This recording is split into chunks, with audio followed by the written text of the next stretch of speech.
I've talked about the Amex Gold Card a lot. And ever since I've moved over to mainly spending on debit cards besides my Amex Blue Cash preferred card, people have been asking me about like whether the gold card seems like it's worth it in this new year. Should you utilize it in 2024? Because are you going to be able to get the same amount of spend out of it with the annual fee that it has? Are you going to be able to utilize the credits and all of those things? And honestly, it depends on your situation. It doesn't depend on my situation. My situation doesn't really call for it. While we do eat out at restaurants and supermarkets, we just don't want the hassle of having that $250 annual fee and making sure that that makes up for it. Does that make up the difference in what we will have with other cards? And the answer is no, it doesn't. That's the reason why we decided to move away from the American Express Gold Card. But is it worth it for you guys? It all depends on your situation. Maybe you can't get the same type of benefits that I can get with the crypto.com cards like I have.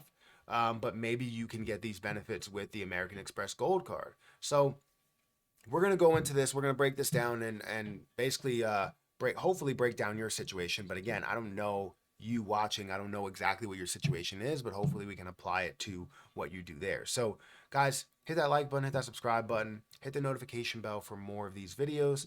Also, make sure you check out any of the links that are down below. It does help out the channel tremendously. It really, really does. But let's talk about the American Express Gold Card. If we look at all the benefits for the American Express Gold Card, we can see here that you get 60,000 membership rewards points when you sign up. Spend $6,000 in your first 6 months. That's basically like spending $1,000 a month. It can be done, but you're also utilizing the card for 6 months in order to get that reward membership points back. Now, no matter what, you have to utilize it for over a year or for 12 months in order to get that and not get that clawed back.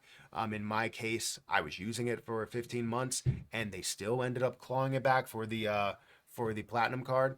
But that was a whole situation that I don't know what really happened. I don't really have a true explanation, but that's just me.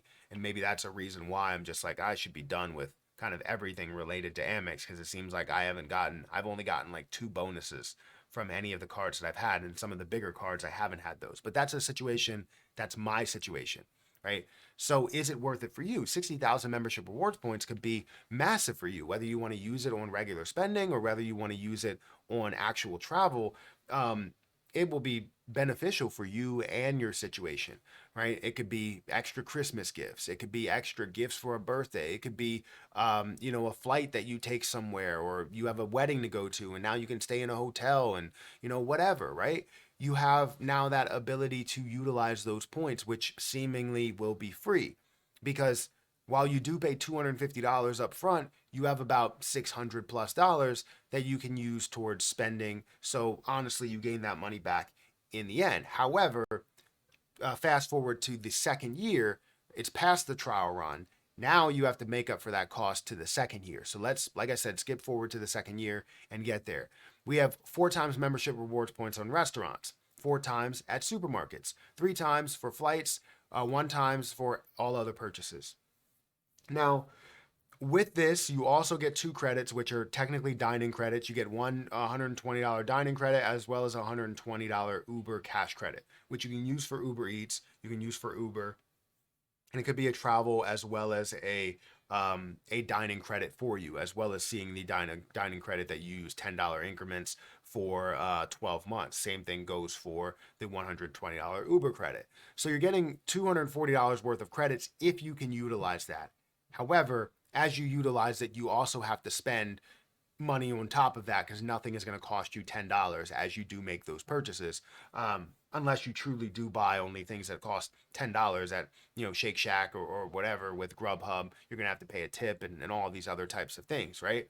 Um, but either way, you have $240 that you can use out of the $250 of an annual fee. So now really all you have to do is make up $10 as long as you can utilize those credits. If you cannot utilize those credits, I do not recommend that you try and just jam packed all of these into the restaurants and the supermarket spending, because then you're taking away from what you can gain with no annual fee cards.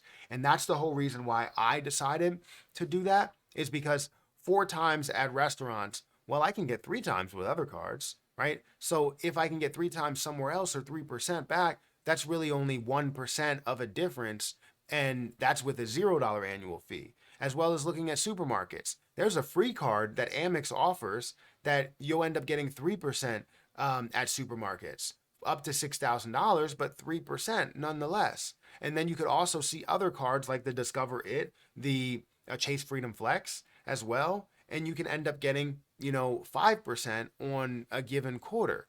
And so honestly, this just looks like, if you don't have the ability to utilize those credits, then it's going to be something that you're reaching for. And if you have to reach for it, then the card is not for you. Don't get it just because it has that prestige level, that value that you can't get with any other card.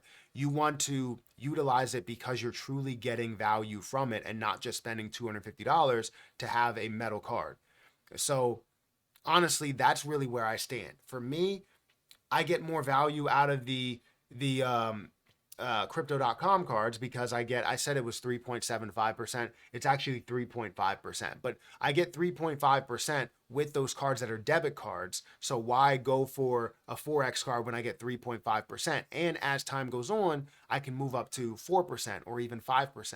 So honestly, it's a big deal for me to see the most that I can get from it while paying the least amount. And I hope that you're the same way. But that's really my breakdown. Is it worth it in 2024? It really does depend on your situation and whether you can spend the $120 Uber credit and $120 dining credit, and easily spend them throughout your normal spending. If you're reaching to spend those as well, it may not be a situation that works for you. So you take that all into account. Maybe it can work for you, maybe it can't work for you, but I can tell you that this has been something that has worked for me for a while until they changed the credits drastically. When you saw the airline credit, you stopped being able to get gift cards, which honestly I don't think should have been a thing in the beginning. But when they stopped that, that kind of nerfed it a little bit for me. And then when you moved over to a dining credit, basically a dual dining credit, it just didn't sit well for me and it didn't work, right? So that's why I decided to cancel the card and not utilize the card anymore. But let me know if it finds a way to work for you, or if you already have the gold card, if it will work for you. If you're watching this video after you already had it for maybe a couple of years, let me know your opinion in the comment section below. But guys, hit that like button, hit that subscribe button, hit the notification bell for more of these videos. Also, if you guys want to check out any of the links that are down below, feel free to check out those links. But I'm going to get out of here, and I'll catch you guys in the next one. See ya.